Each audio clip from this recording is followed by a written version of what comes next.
ನಾವು ಹೇಳಿರ್ತಕ್ಕಂಥದ್ದು ಕೇವಲ ವ್ಯಕ್ತಿಯ ಚಿಂತನೆ ಅಲ್ಲ, ಸಮಗ್ರ ಭವಿಷ್ಯದ ಚಿಂತನೆ.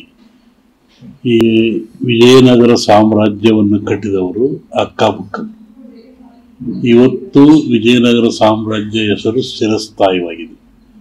ಆ ಸಾಮ್ರಾಜ್ಯದ ಕೊಡುಗೆಗಳು, ನೆನಪುಗಳು ಮತ್ತು ಮೈಸೂರು ದಸರಾದಾಗಲಿ ಇವೆಲ್ಲವೂ ವಿಜಯನಗರ ಸಾಮ್ರಾಜ್ಯದ ಅರಸಗಳ ಕೊಡುಗೆ ಅಂತ. ಅದನ್ನು ಕಟ್ಟಿರ್ತಕ್ಕಂಥವರು ಅಕ್ಕಬುಕ್ಕವರು. ಅಕ್ಕಬುಕ್ಕವರು ಆನಮತ ಸಮಾಜ ಸಂಬಂಧಪಟ್ಟಂಥವರು. ಹೀಗಾಗಿ ಆ ಸಮಾಜಕ್ಕೆ ಅಧಿಕಾರ ಬಂದರೆ ಸುಲಭವಾಗಿ ಕಿತ್ಕೊಳ್ಳಿಕ್ಕೆ ಆಗೋದಿಲ್ಲ.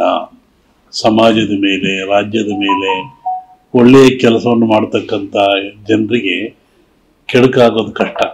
ಆ ದೃಷ್ಟಿಯಿಂದ ಈಗ ಆನಮತ ಸಮಾಜದವರೇ ಆದ ಸಿದ್ದರಾಮಯ್ಯನವರು ರಾಜ್ಯ ಅಧಿಕಾರದಲ್ಲಿದ್ದಾರೆ. ಹಾಗಾಗಿ ಅವರಿಂದ ಅಧಿಕಾರ ಕಿತ್ತುಕೊಳ್ಳೋದು ಕಷ್ಟ ಅನ್ನತಕ್ಕಂಥ ಒಂದು ಸಾಮಾನ್ಯ ಭವಿಷ್ಯ ಜ್ಞಾನವನ್ನು ವಿಜಯನಗರ ಸಾಮ್ರಾಜ್ಯದ ವಿಚಿತ್ರ ಇಟ್ಟುಕೊಂಡು ಹೇಳ್ತಕ್ಕ. ನನ್ನ ಬಿಸ್ನೆಸ್ಗೆ GST ನೋಟಿಸ್ ಬಂದಿದೆ, ಏನ್ ಮಾಡ್ಬೇಕು ಅಂತ ಗೊತ್ತಾಗ್ತಿಲ್ಲ. ಇಮಿಡಿಯೇಟ್ಲಿ ಒಬ್ಬ GST ಎಕ್ಸ್ಪರ್ಟ್ ಹತ್ರ ಮಾತಾಡು. ಎಲ್ಲಿ ಹುಡುಕೋದು? ಬಾಸ್ವಾಲಾ. ಬಿ ದ ಬಾಸ್ ಅಂತದ್ದು. ಮತ್ತೆ ಬೇರೆಯವರು ಅದೆಲ್ಲ ಮಾಡಿಲ್ಲ ಅಂತಲ್ಲ, ಬೇರೆ ಸಮಾಜ ಅಷ್ಟಕ್ಕಿಂತ ಹೆಚ್ಚಾಗಿ ಮಾಡಿದ್ದಾರೆ. ಆ ಸಮಾಜದ ಬಗ್ಗೆ ನಮಗೆ ಯಾವುದೇ ಬೇರೆ ಅಭಿಪ್ರಾಯವೇನಿಲ್ಲ. ನಾವು ಕಂಡಂಥ ಉದಾಹರಣೆಗಳು, ತಿಳ್ತಕ್ಕಂಥ ಚಿಂತನೆಗಳ ಮುಖಾಂತರವಾಗಿ ಹಿಂದಿಗೂ ನಾನು ಸಿದ್ದರಾಮಯ್ಯನವರಿದ್ದಾಗ ಹೇಳಿದ್ದೆ, 5 ವರ್ಷ ಆಳಿದರು, ಯಾರೂ ಕಿತ್ಕೊಳ್ಳೋಕ್ಕಾಗಲಿಲ್ಲ. ಇನ್ನೆಲ್ಲ ಸಮಾಜದವರು ಮುಗಿಸಲಿಲ್ಲ. ಅರಸವರು ಅಲ್ಲಾಳರು 9 ಪಟ್ಟ, ಗೊಲ್ಲಾಳರು 9 ಪಟ್ಟ, ಅಲ್ಲಾಳ, ಬಲ್ಲಾಳ, ಗೊಲ್ಲಾಳ ಅಂತ ಕರೀತಾರೆ. ಅಲ್ಲಾಳರು ಅಂದರೆ ಮಹಮ್ಮದೀಯರು, ಈ ದೇಶವನ್ನು 9 ಪಟ್ಟ ಆಳಿದರು. ಬಲ್ಲಾಳರು ಪಾಳೆಗಾರರು, ಪಾಳೆ ಪಟ್ಟಗಳು, ಇವೆಲ್ಲ 9 ಪಟ್ಟ ಆಳಿರು. ಗೊಲ್ಲಾಳರು ಯದುವಂಶಸ್ಥರು, ಮೈಸೂರು ಒಡೆಯರು, ಅದರಲ್ಲಿ ಆನಮತ ಸಮಾಜರು ಬರ್ತಾರೆ. ಇವರು 9 ಪಟ್ಟ.